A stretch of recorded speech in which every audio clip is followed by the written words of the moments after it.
Hi everyone, my name is Saurav and I work as Excise and Taxation Inspector.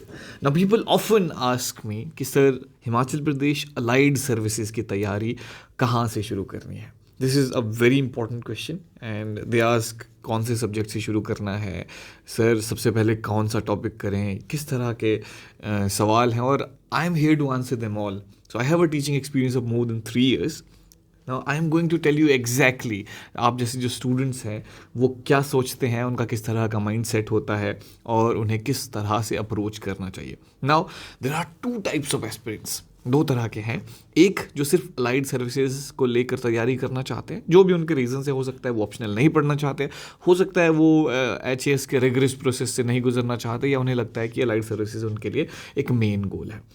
अब दूसरे जो aspirants हैं वो हैं जो हिमाचल प्रदेश एडमिनिस्ट्रेटिव सर्विसेज यानी HAS की तैयारी करें. सो उन लोगों से तो मैं कहना चाहूँगा कि आपको कुछ अलग करने की ज़रूरत नहीं है. आप अपनी HAS की तैयारी कीजिए, उसके साथ आपकी अलाइड की भी हो जाएगी. हालांकि कुछ ऐसे एस्पेक्ट है जिसमें अलाइड सर्विसेज के लिए आपको स्पेसिफिकली फोकस करना चाहिए. Now if you ask me क्या मैंने स्पेसिफिकली अलाइड सर्विसेज की तैयारी करी थी, तो the answer is no. I have never prepared for allied services specifically. हाँ, वो जो HAS का जनरल सिलेबस होता है उसको हम पढ़ने की कोशिश करते हैं. तो इसमें जो कहने वाली बात है कि सबसे पहले आपको क्या करना चाहिए. नाउ पीपल आस्क, बहुत सारे लोग जो है दे सजेस्ट कि सर हमें NCERT पढ़नी है कि नहीं. पहले तो आपको क्या करना है, the first thing that you need to download is the pattern and syllabus. पहले आपको पैटर्न पता होना चाहिए. जैसा कि हम जानते हैं कि अलाइड सर्विसेज का जो एग्ज़ाम है वो 2 चरणों में होता है, एक प्रीलिम्स और एक मेंस. प्रीलिम्स में आपको सभी तरह के जो सब्जेक्ट्स हैं वो पूछे जाते हैं. This is important. Now this is important is कि हम इसको किस तरह से देखें.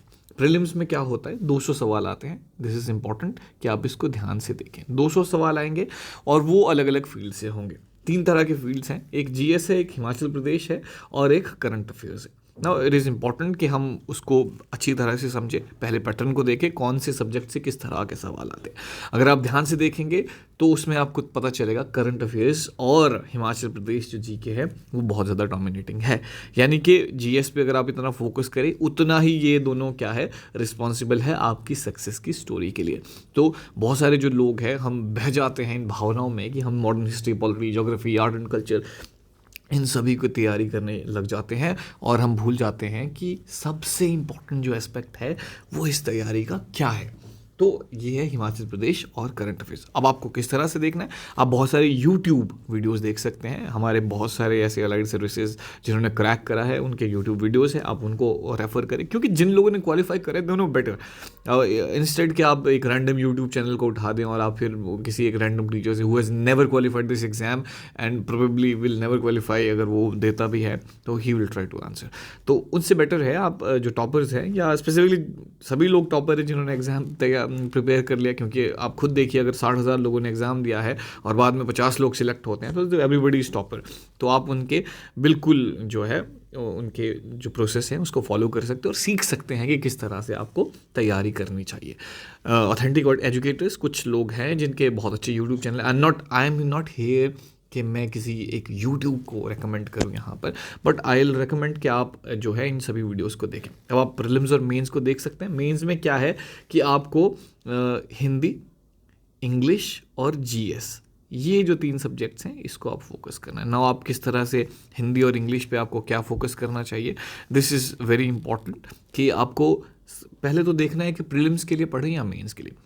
तो मैं हर बार ये कहता हूँ कि जब भी आप कोई सब्जेक्ट तैयार करते हैं, चाहे वो मॉडर्न हिस्ट्री है, जैसे मॉडर्न हिस्ट्री का सिलेबस है 1857 के बाद जितना भी मॉडर्न जो हमारा मॉडर्न डे हिस्ट्री है वहाँ तक आपको फॉलो करना है. आप देख सकते हैं पोस्ट इंडिपेंडेंट भी आपको पता होना चाहिए. आपको एक क्रोनोलॉजी और आपको इंपॉर्टेंट इवेंट्स और इस तरह किस तरह से उसकी लॉजिकल रीजनिंग है वो पता होनी चाहिए.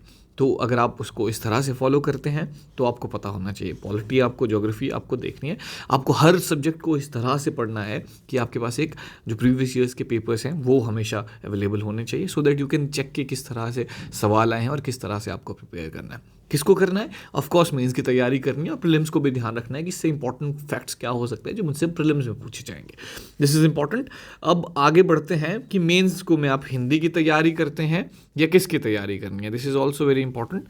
अब आप देखेंगे कि यहाँ पर मैं कहूँगा कि आपको हिंदी की तैयारी किस तरह से करनी है। मैं पहले तो चाहूँगा कि आप रेगुलरली न्यूज़पेपर को पढ़ें, क्योंकि अभी हमारे पास टाइम है, अभी नोटिफिकेशन नहीं आई है, तो प्रोबेबली 6-7 महीने के बाद ये एग्ज़ाम होने वाला है जब भी नोटिफिकेशन आती है। तो हिंदी के लिए आप क्या करेंगे? आप जनसत्ता एक न्यूज़पेपर उठाएंगे या पंजाब केसरी, अमर उजाला को भी आप साथ में उठा सकते हैं, बट जनसत्ता इज़ मैंडेटरी। अब जनसत्ता में क्या करना है आपको इकोनॉमी के टॉपिक्स पढ़ने हैं, आपको समाज शास्त्र या समाजवाद जो से रिलेटेड मुद्दे हैं उनसे रिलेटेड, आपको एजुकेशन से रिलेटेड वो सभी जो टॉपिक्स हैं जब आपको लगता है, या अंतर्राष्ट्रीय मुद्दे जो इंटरनेशनल रिलेशन से रिलेटेड है उनको पढ़ना है। और आपको देखना है कि अगर आप हिंदी में कोई आंसर करेंगे तो आपको वो जो शब्द है आपके जहन में वो बिल्कुल अच्छी तरह से होने चाहिए, so that you can answer in Hindi के जब भी आप इसको करेंगे। तो आपकी न्यूज़पेपर को इस तरह से मद्देनज़र रखते हुए तैयारी करनी है कि आप जो है अच्छे से उस भाषा को समझ पाए और आपको भाषा का ज्ञान हो और किस तरह से उसको लिखना है। इंग्लिश को भी हम सेम करेंगे, इंडियन एक्सप्रेस पढ़ सकते हैं, ट्रिब्यून पढ़ सकते हैं हिमाचल प्रदेश के लिए स्पेसिफिकली। जीएस को देखेंगे तो जीएस में बहुत सारा है, in modern history, Indian polity, art and culture, ये सभी होता है। इवन एनवायरनमेंट का भी कुछ पोर्शन है, जो इवन के डिज़ास्टर मैनेजमेंट के भी बहुत सारे सवाल आते हैं प्रीलिम्स में, उसको हम देखेंगे। अब मैं यहाँ पर स्पेसिफिकली किस सब्जेक्ट में क्या पढ़ना है उसको नहीं कर रहा हूँ। तो फ़र्ज़ कीजिए कि आपने जनरल स्टडीज़ को अगर शुरू करना है तो मैं रेकमेंड करूँगा आप इंडियन पॉलिटी को पढ़ें। इंडियन पॉलिटी में आप देखें कि जो भारत की जो पॉलिटी है, इंडियन पॉलिटी एंड कॉन्स्टिट्यूशन, वो किस तरह से बनती है। आप पीपल से शुरू करेंगे, फिर आप सिटीजनशिप पढ़ेंगे, फिर आप राइट्स पढ़ेंगे, उसके बाद आप जो है भारत की जो व्यवस्था है, सामाजिक व्यवस्था या हमारी जो पॉलिटिकल जो एडमिनिस्ट्रेशन है उसको किस तरह से हमने क्रिएट किया है और किस तरह से हमने उसमें इंपॉर्टेंट एस्पेक्ट्स क्या है। जैसे हम इंपॉर्टेंट आर्टिकल्स हमें पता होना चाहिए प्रीलिम्स से, पर हमें पता होना है, जैसे मान लीजिए फंडामेंटल राइट्स हमें पता होने चाहिए।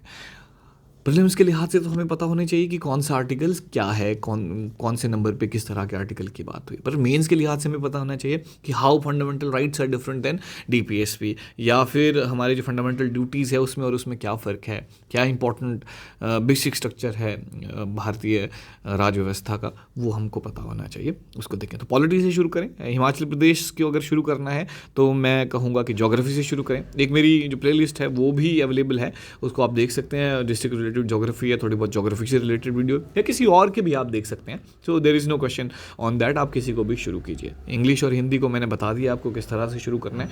तो आई होप आपको ये वाला जो पोर्शन है वो क्लियर है।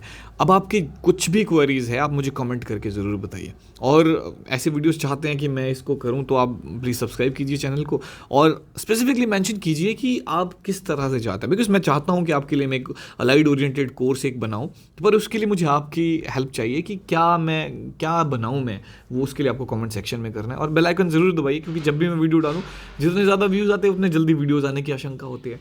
तो मैं कोशिश करूंगा कि आपकी जो क्वेरीज है उसको सीरियसली लूँ, बशर्ते आप ये मेरे वीडियो को सीरियसली लेते हैं। तो इस वीडियो में बने रहने के लिए बहुत बहुत धन्यवाद। किसी और वीडियो में मुलाकात होगी। नमस्कार।